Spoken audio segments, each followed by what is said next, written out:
5 തരത്തിലാണ് സ്വതക്കിന്റെ കൂലി ഉണ്ടാവുക. ഒന്നിന് 10 കൂലി കിട്ടുന്ന സ്വതക്ക. ആരോഗ്യമുള്ള ആൾക്ക് സ്വതക്ക കൊടുത്താൽ ഒന്നിന് 10 കൂലിയ.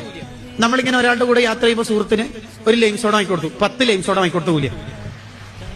പിന്നെ ഫോൺ വിളിച്ചാൽ ചോദിക്കരുത് അന്നത്തെ 10 ലൈം സോഡ എങ്ങനെ ഉണ്ട്, അത് ചോദിക്കണ്ട, കൂലിയാ പറയുന്നത്. ആരോഗ്യമുള്ള ആൾക്ക് സ്വതക്ക കൊടുത്താൽ 10 കൂലി. ഇനി രോഗമുള്ള ആൾക്ക് സ്വതക്ക കൊടുത്താലോ 90 കൂലി. ഖത്തീബ് ഉസ്താദ് പറഞ്ഞു, കാഴ്ച കുറവുള്ള ഒരു മനുഷ്യൻ പുറത്ത് സഹായത്തിനുണ്ട്, നിങ്ങൾ പറ്റുന്നവരൊക്കെ കഴിയുന്ന പോലെ സ്വതക്കണം. 1 രൂപ കൊടുത്താൽ തന്നെ 90. കൂട്ടിക്കോ, നല്ലോണം കൂട്ടിക്കോ. ഒരു 10 എണ്ണം ആലോചിക്ക്. ഒരു 500 മുപ്പരിക്ക് കൊടുത്താൽ ഇൻറ്റു 90 വെറുതെ ആലോചിക്ക്. അസുഖമുള്ള ആൾക്ക് കൊടുത്താൽ 90 കൂലിയ. അതാണ് രണ്ടാമത്തത്. മൂന്നാമത്തത്, കുടുംബക്കാരിലെ പാവപ്പെട്ടവർക്ക് സ്വതക്ക കൊടുത്താൽ 900 കൂലിയ. 900 കൂലിയ കുടുംബത്തിന് സ്വതക്ക കൊടുത്താൽ. ഒരു മനുഷ്യൻ ആഖിറത്തിലെത്തുമ്പോൾ നന്മന്റെ തട്ടിൽ ആദ്യം വെക്കുന്നത് അന്നഫഖത്തു അലൽ ഇയാൽ, കുടുംബത്തിന് വാങ്ങിക്കൊടുത്തതാ. വത്തക്ക, ഫ്രൂട്ട്സ്. ഇടക്ക് അങ്ങനെയല്ല ഭർത്താക്കന്മാർ വാങ്ങിക്കൊടുക്കും.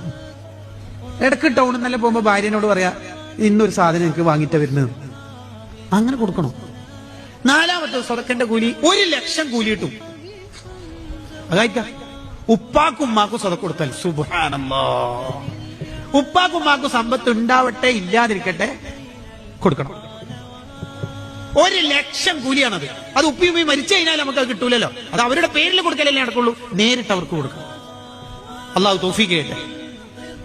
അഞ്ചാമത്തത് സ്വതക്കന്റെ കൂലി. അഞ്ചാമത്തത് നോക്കുമ്പോ 9 ലക്ഷം കൂലി കിട്ടും. ആർക്ക് കൊടുത്താലെന്നറിയാം? ഇൽമിന്റെ അഹ്ലുകാർക്ക് കൊടുത്താൽ.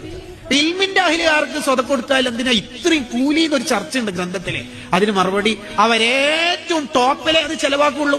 ഒരു മുത്തഅല്ലിം 5ാം വർഷം ദഅവാ കോളേജിൽ പഠിക്കുന്ന ഒരു കുട്ടിക്ക് 500 രൂപ കൊടുത്ത ഓനാണെങ്കിൽ 2ാം ഭാഗം മഹല്ലി വാങ്ങാൻ പൈസയിലായിട്ട് ഇങ്ങനെ നിൽക്കുകയാണ്. ഷറഫുൽ മിൻഹാജ്, കൻസുർ റാഗബീന്, ഇമാം മഹല്ലി റഹ്മത്തുള്ളാഹിയുടെ. അപ്പോഴാ 500 രൂപ ആരോ കൊടുക്കണത്. അതും ആ പൈസ കിട്ടിയാൽ മൂപ്പര് ആ കിതാബ് വാങ്ങും. ആ കിതാബ് കൊണ്ട് മൂപ്പര് എത്ര പഠിക്കും. അങ്ങനെ മൂപ്പര് ഒരു മുദരിസായി ആയിരങ്ങൾക്ക് ചൊല്ലിക്കൊടുക്കും. അതിന്റെ ഒക്കെ കൂലി നമുക്ക് കിട്ടും.